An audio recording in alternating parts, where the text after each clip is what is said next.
Mga pagkain na kailangan ng ating atay.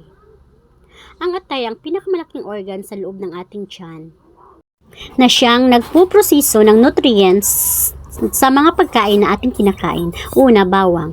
Ang bawang ay naglalaman ng mineral ng selenium na tumutulong para linisin ang ating atay. Dalawa, mga citrus fruits tulad ng orange, ubas, apple at dalandan. Ang citrus fruits ay nakakatulong sa atay para protektahan ng sobrang toxins. Pangatlo, beetroots. Ang beetroots ay nagpuprotekta sa atay laban sa oxidative damage. At pinipigilan din ito ang pamamaga sa atay. At ang beetroots ay mayroon itong enzymes na anti-inflammatory. Green leafy vegetable o mga verding gulay. Ang mga verding gulay ay punong-puno ito ng fiber.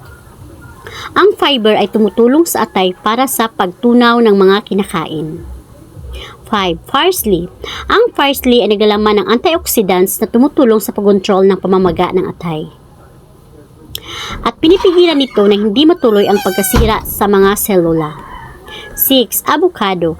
Ang avocado ay malaking tulong ito para sa atay para hindi siya masisira. 7. Apple. Ang apple ay naglalaman ng pectin at malic acid na nakakatulong para linisin at patayin ang mga carcinogen. At nakakatulong itong apple para hindi tumataas ang cholesterol level.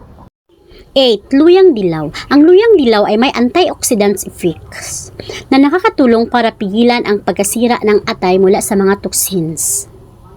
9. Green tea. Ayon sa pag-aaral ng Japanese na ang pag-inom ng 10 cups na green tea araw-araw ay nakakatulong ito para improve ang blood markers sa atay. At kapag regular ang pag-inom ng green tea ay maiwasan ng sakit na cancer, mababawasan ng timbang, diabetes at sakit sa puso. Sana ay makatulong po itong video ko po ito sa inyo. Please like, share, and comment. Salamat sa panonood!